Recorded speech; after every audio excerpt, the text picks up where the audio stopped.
김동찬 차장께서는 어떻게 시장 좀 보고 계십니까? 일단 어제 미국 시장이 예상과 다르게 좀 큰 폭으로 상승을 하면서 네. 마감을 했고 또 이틀 연속 상승을 하면서 오늘 국내 시장에 대해서 좀 기대를 했었는데 아쉽게도 좀 약한 모습이어가지고 좀 안타까운 상황입니다.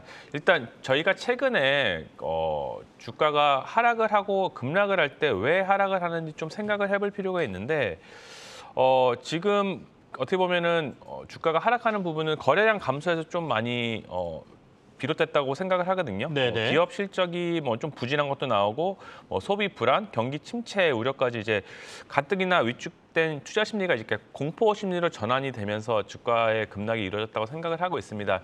이런 상황에서 좀 객관적으로 좀 볼 필요가 있다고 생각을 하는데요. 미국 지수가 하락을 할 때 거의 그 같이 반비례로 상승을 하는 게 미국 빅스 지수가 상승을 하거든요. 주가가 네네. 떨어지면은. 근데 최근에 보면은 미국 지수는 하락을 하고 있는데 그러니까 주가 지수는 하락을 하고 있는데 미국 빅스 지수는 계속 고점을 낮춰가는 중이라 이런 부분에서 좀 약간 다른 모습을 보이고 있다 생각을 할 수가 있겠습니다.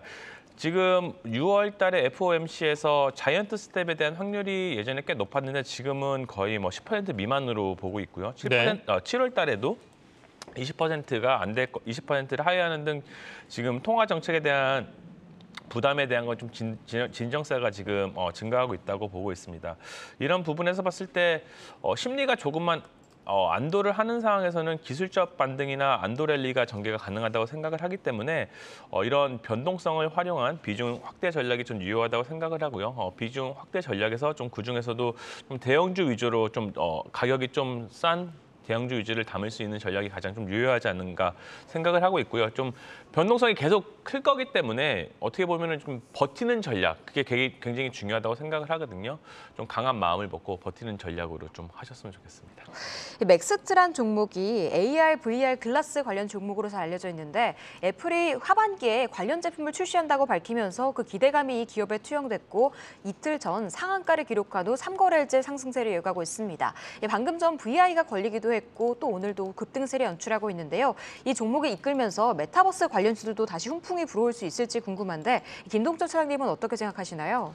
일단 결론부터 말씀드리면은 네. 충분히 훈풍이 불고 중장기적으로 봤을 때 시장에 대한 기대감이 있다고 생각을 하고 있고요. 넥스트가 저희 상장을 할 때 기억나는 게 좀 생각보다 굉장히 좀 많은 투자자들의 관심을 받았고 주가가 굉장히 좀 좋은 모습을 보였다고 생각을 하는데 이후로 좀 메타버스에 대한 열기가 식으면서 주가가 많이 하락하는 등 좀 또 마지막에 들어가신 분들은 좀 그런 부분에서 피해를 보셨을 텐데 정말 너무 뜨거운 것 같습니다. 지금 한 며칠째 상승하고 있는 이런 부분에서 봤을 때 현재 좀 접근하기는 쉽지 않을 거라고 생각은 하고 있고요.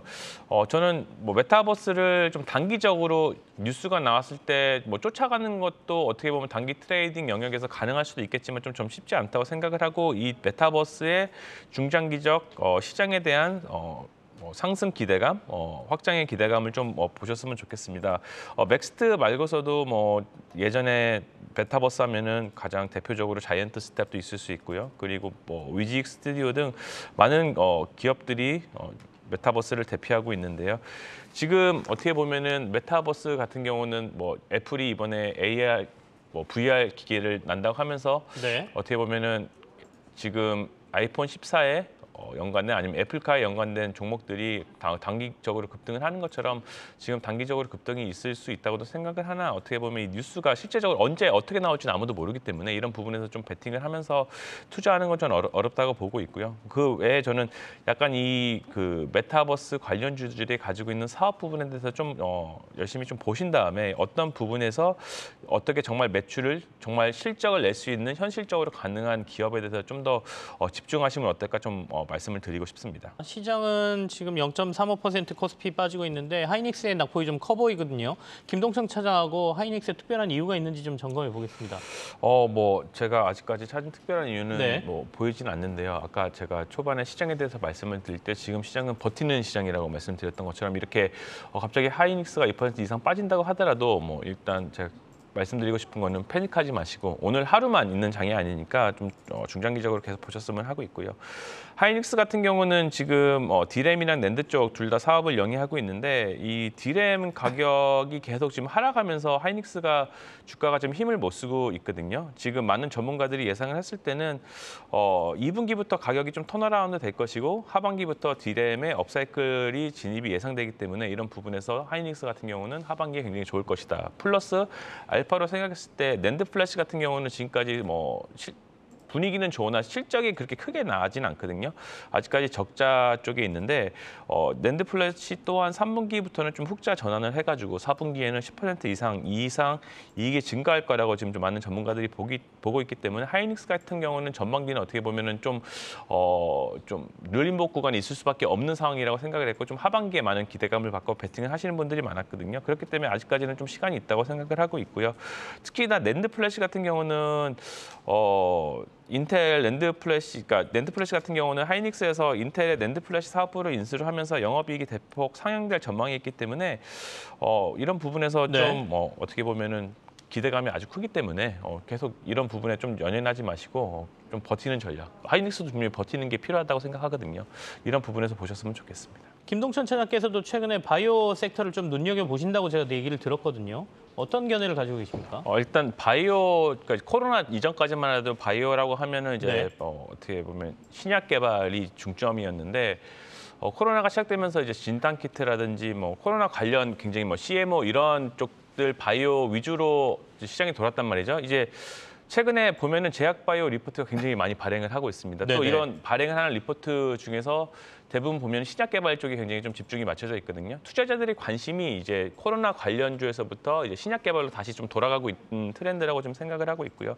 이런 부분에서 봤을 때 HLB 같은 경우도 이제 신약 개발에서 좋은 성과가 나면서 지금 굉장히 좀 좋은 모습을 보고 있는데 이렇게 며칠 사이에 굉장히 이렇게 오른 건 저는 어떻게 보면 테마주 성격이 좀 강하다고 생각을 하고 이런 거에 좀 너무 연연하기보다는 아까 말씀하신 것처럼 다른 신약 개발 업체들도 굉장히 지금 잘 하고 있는 데가 많거든요. 네. 이런 부분에서 좀 미리 발굴하시고 들어가시는 게 낫다고 생각을 하고 있고요. 이런 부분에서 저는 좀 오스코텍을 좀 관심 있게 보고 있는데요. 오스코텍 같은 경우는 지금 일단 비소세포 폐암 치료제 같은 경우는 일단 유한양행의 라이센스 아웃을 했고 유한양행은 얀센의 라이센스를 해가지고 지금 굉장히 좀 임상 3상까지 지금 진행을 하고 있는 중 단독 네. 투약이든지 병용 투약 지금 굉장히 좋은 모습을 보이기 때문에 올해 말에 또 결과가 나올 거기 때문에 이런 부분을 좀 미리 선점을 해가지고 좀 관심 있게 보시면 어떨까 말씀을 드리고 싶습니다. 이녹스 첨단 소재를 가져오셨어요.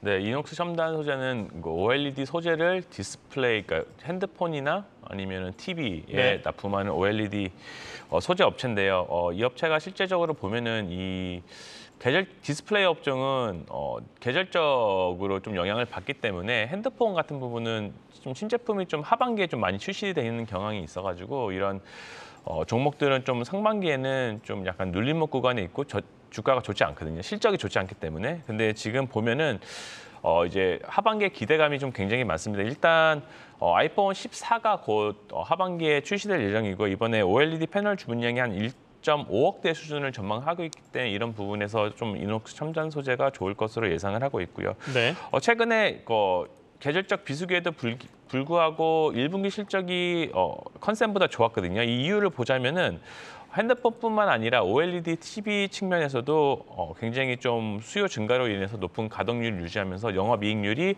3분기 연속으로 20% 이상 보이는 듯 계속 좋은 모습을 보이고 있습니다. 또 아이폰뿐만 아니라 핸드폰 쪽으로 본다고 하면은 아이폰뿐만 아니라 폴더블 폰도 삼성의 폴더블 폰도 6월, 7월 달에 다시 또 신제품이 발매될 거라고 했으니까 이런 부분에서 뉴스가 나오기 시작하면은 이녹스 첨단 소재 분명히 그런 부분에서 상승 기대감이 있을 수 있다고 생각을 하고요. 많은 전문가들이 이녹스 첨단 소재에 대해서 상저 하고를 예상을 했습니다. 이런 부분에서 좀 현재 주가가 눌림목 구간에 있는 게 봤을 때는 좀 약간 접근하기 좀 부담이 없다고 생각을 하고요. 네. 향후에 제품 및 고객이 또 다변화가 좀 더 있다고 하면은 지금 현재 가지고 있는 사업보다도 훨씬 더 큰 수혜를 받을 수 있기 때문에 이런 부분에서 또 기대감을 가져도 좋기 때문에 이런 부분에서 전반적으로 봤을 때 이녹스 첨단 소재 좀 모든 부분에서 봤을 때 지금 부담이 없기 때문에 좀 준비를 했습니다.